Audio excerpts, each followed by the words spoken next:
Adam, nyesel kita. Makanya Pak, orang mati itu dalam Al-Quran mengatakan qala rabbirju'uni la'alli a'malu sholihan.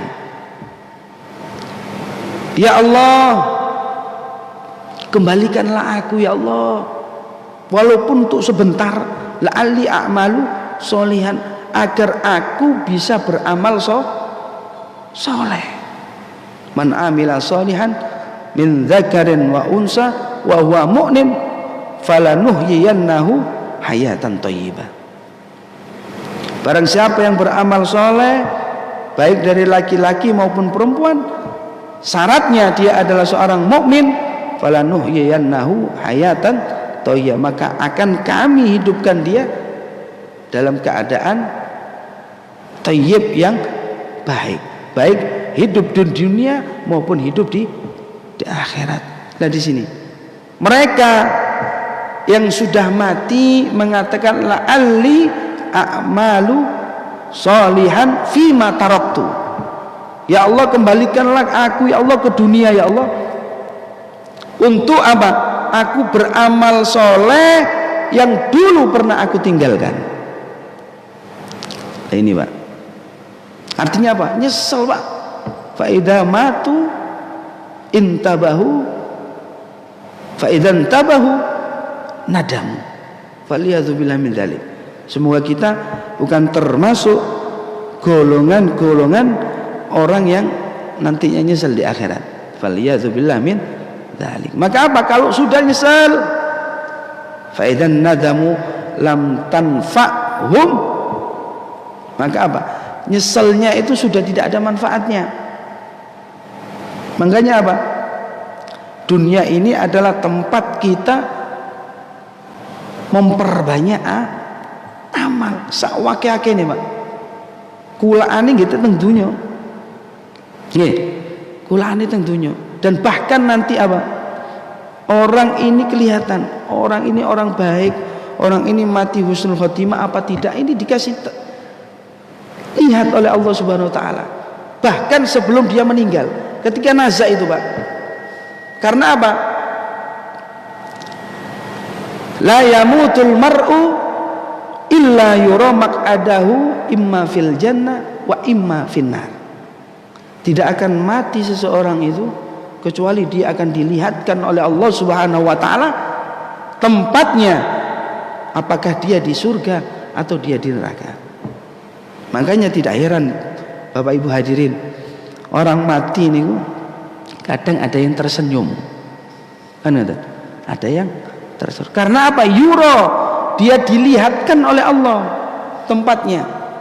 Padahal nazak Pak, dicabut nyawa itu sangat sakit, tapi kok guyu dia, tersenyum orang-orang soleh. Oke. Tapi memang kenyataannya ada. Berarti apa? Memang benar-benar dia ini yuro mak'adahu, ditunjukkan tempatnya oleh Allah Subhanahu wa taala. Baik dia di surga apa di neraka. Kalau di surga jelas dia akan tertawa. Makanya apa? Orang ketika nazak para hadirin, dia itu akan mengatakan qala ya rab laula akhartani ila ajalin qarib fa asaddaqa.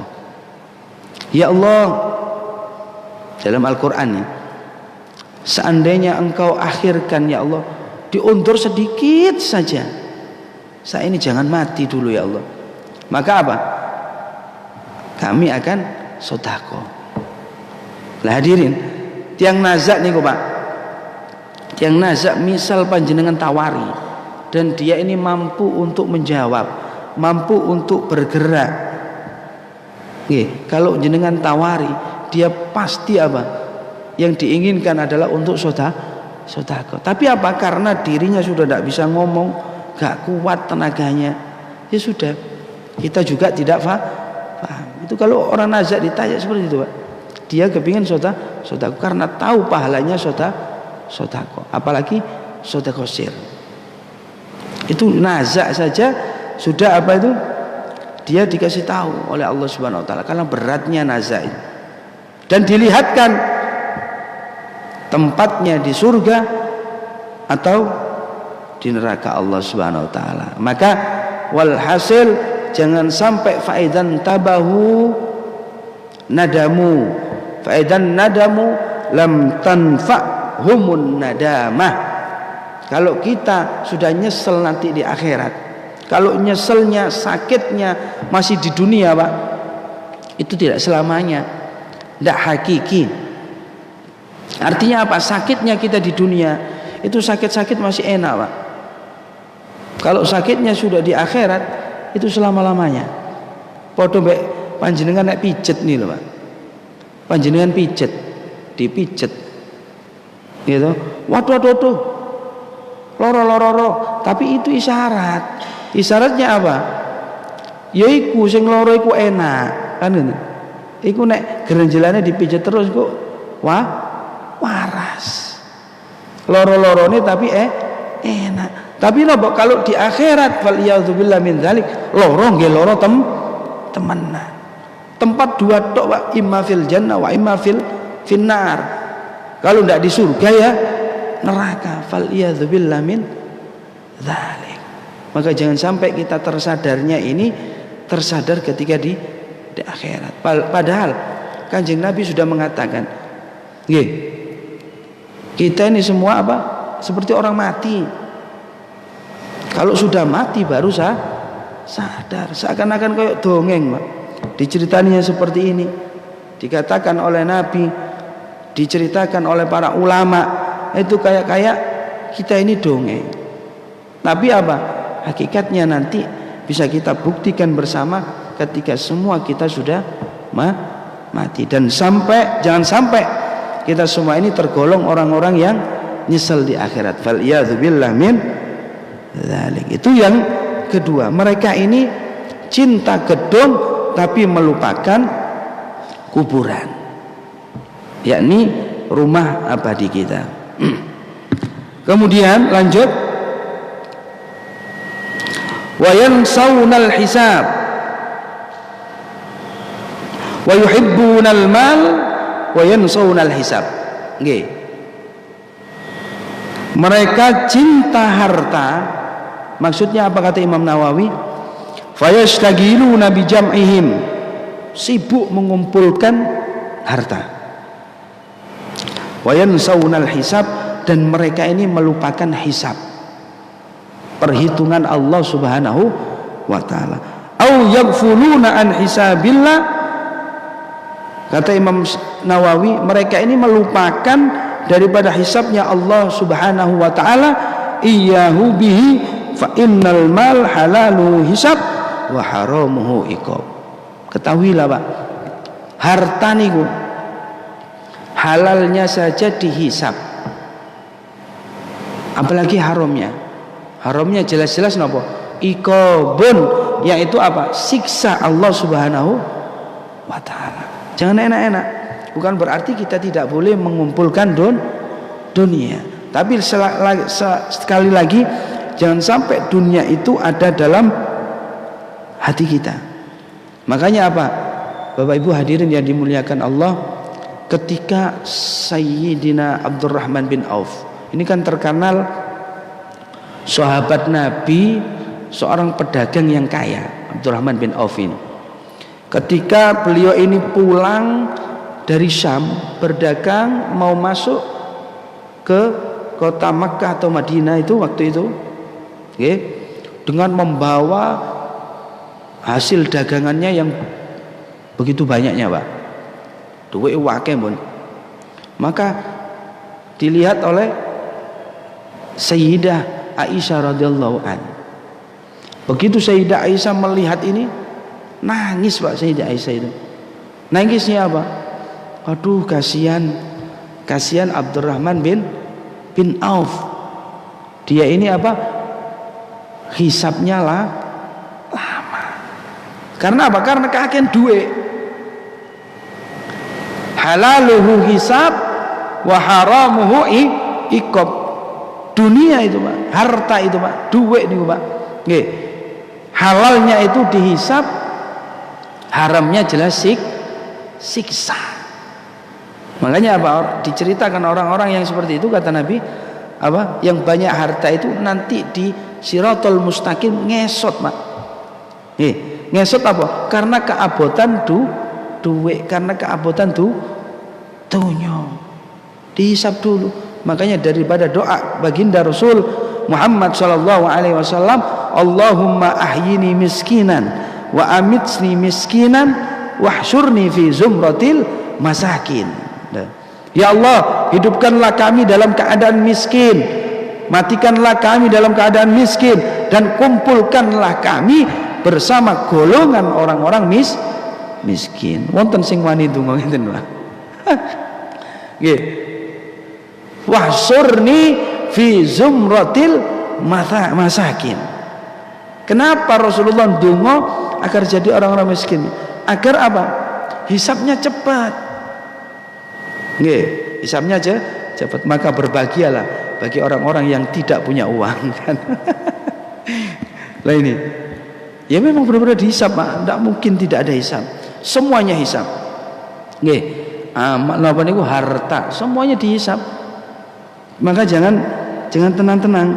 Halaluhu hisab wa haramuhu iqab. Boleh punya uang banyak, boleh punya harta banyak, tapi apa? Hanya cukup di genggaman saja. Jenengan kaya raya monggo silakan, tapi jangan sampai dimasukkan dalam hati. Kita lihat Sayyid Muhammad bin Alwi Al-Maliki, gurunya Mbah Mun itu, nggih. Beliau dunyane akeh, Pak. Wong napa niku donaturnya ini bos tambang minyak, Pak. Kan ngoten. Tapi apa? Dari hartanya itu tidak dari banyaknya harta tidak membuat beliau ini eman. Bahkan nyumbangi seluruh dunia, Pak. Buat acara-acara pondok. Nggih. Karena apa? Hartanya hanya ada di tangan, tidak ada di hati. Ini Sayyid Muhammad bin Alwi Al-Maliki, dan bahkan setiap alumninya setiap bulan itu dibayar, Pak. Setiap bulan itu dibayari, dikirimi kitab, sing kepingin gawe pondok dikei dhuwit gawe bangun pondok. Saking sugihne Sayyid Muhammad bin Alwi Al-Maliki ini, gurunya Mbah Mun itu. Ini menunjukkan bahwasanya dunia itu tidak di hati tapi di tangan. Gemar untuk sedekah. Apalagi orang yang rajin sedekah sir, Pak. Orang sedekah sir ini tudfi'u ghadabar rabb. Yaitu apa? Faedahnya besar. Bisa memadamkan kemurkaan Allah Subhanahu wa taala. Ini ada napa? Riwayat panjang, Pak, tentang sedekah sir. Dan ceritanya panjang. Walhasil napa? Ketika Allah menciptakan dunia, nggih, baik itu laut, kemudian angin, kemudian gunung, nggih. Gunung ini pakunya bumi, Pak. Kemudian besi, nggih, api. Ketika Allah menciptakan itu apa? Allah mengatakan, "Oh, ini semua hebat." Bayangkan, Pak. Gunung, Pak. Dulu dunia ini dalam riwayat itu muternya tidak stabil, Pak. Muternya itu rotasinya nih gak karuan lah, Pak. Tapi apa? Ketika dilaporkan oleh malaikat, dan pada akhirnya singkat ceritanya Allah Subhanahu wa taala menciptakan bumi. Ketika Allah menciptakan gunung, jabal, akhirnya apa? Rotasinya bumi ini menjadi stabil. Maka dikatakan oleh malaikat, "Ya Allah, apakah ada ciptaanmu yang lebih hebat daripada gunung?" Ada. Apa itu? Kenapa? Besi. Nah, besi juga gitu. Besi ini hebat, Pak. Nggih. Besi ini dengan adanya dulu masih belum tahu kita. Hebatnya apa besi? Zaman apa meneng? Zamannya dulu belum ada apa-apa. Nggih. Gak tahu hebatnya. Barang kita tahu sekarang di Papua, mau pundi? Nggone emas niku Papua, tempatnya emas itu Pak, kita tahu gunung yang tinggi Pak jadi jurang kan itu.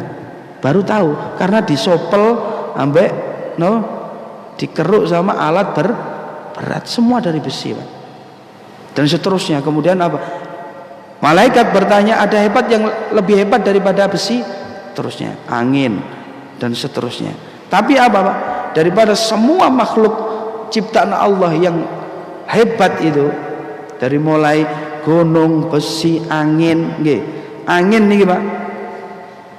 Walaupun besi apa besarnya, nek diterpa angin amblas Pak. Kan apalagi angin ini nyampu air. Loh, gitu. Nyapu air jadi tsunami. Hebat Pak. Ini semua lebih hebat, apa kata malaikat? Oh ada yang lebih hebat dari semuanya, itu ada, yaitu manusia. Manusia ketika apa? Bersodako secara rahasia. Ini bisa apa? Memadamkan kemurkaan Allah Subhanahu wa taala. Padahal kita tahu Pak ya, api besi yang seperti kuatnya itu kena api ledeh Pak. Gitu. Api yang hebat itu kena air adem, mana itu? Air yang seperti itu bisa baik, bisa mengakibatkan keburukan. Itu kalau disapu angin habis. Oke. Angin yang hebat itu tuh.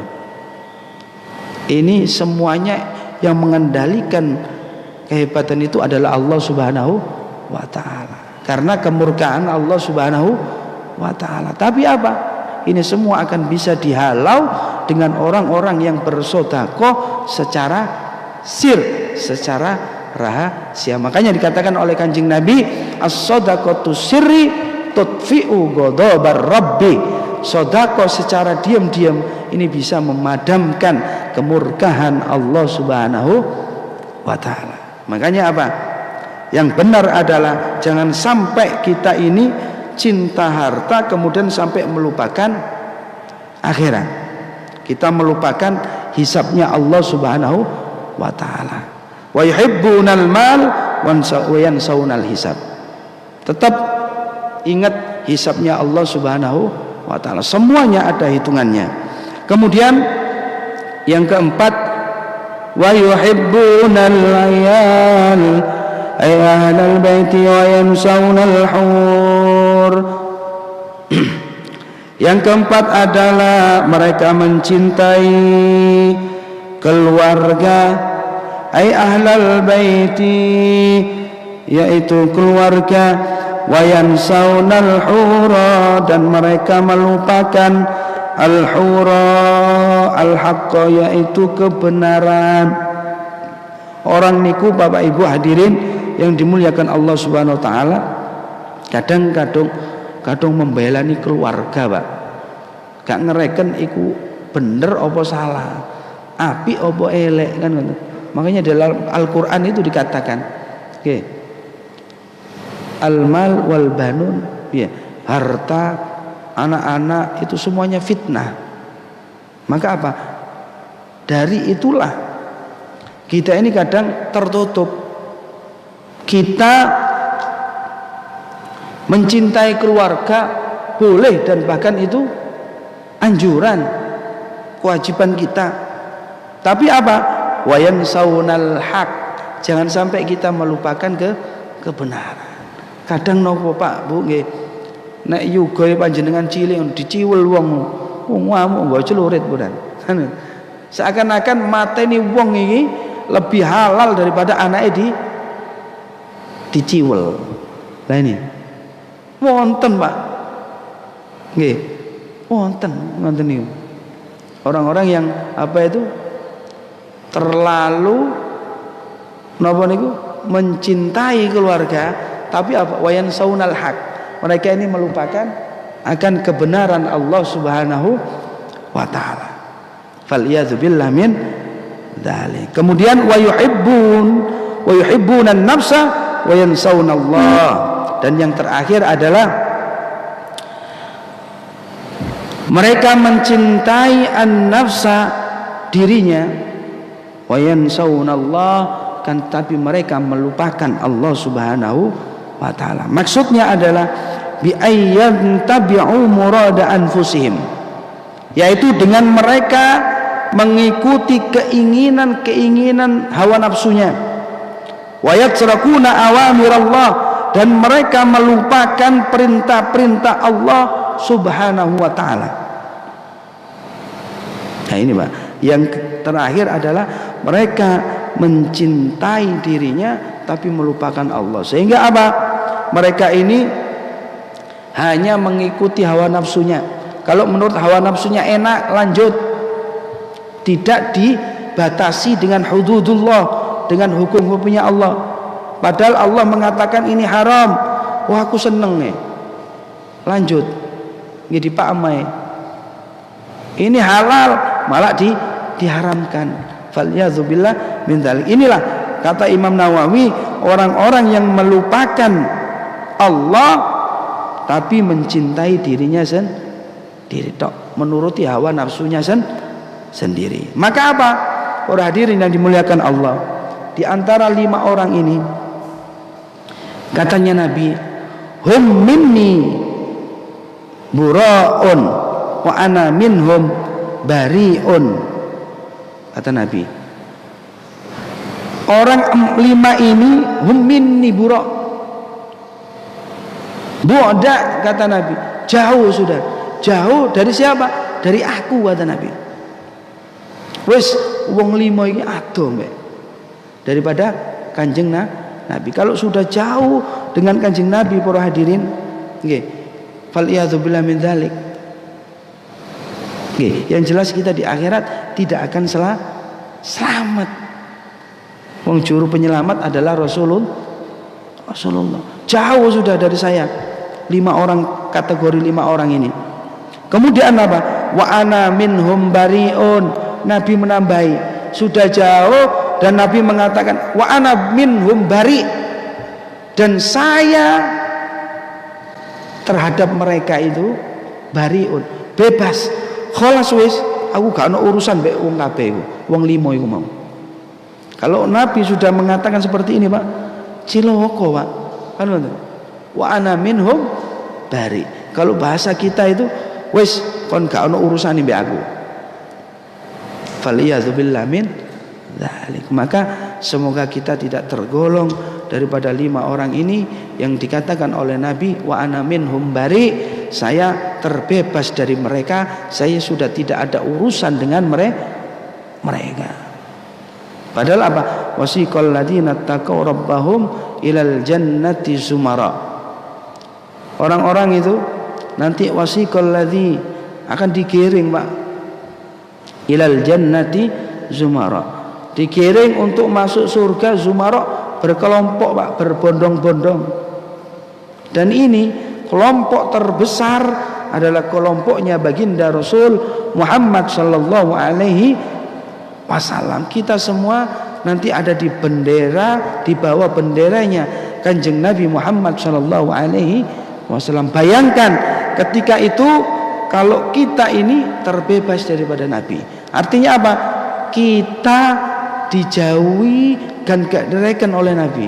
Faliyadzubillah min dzalik.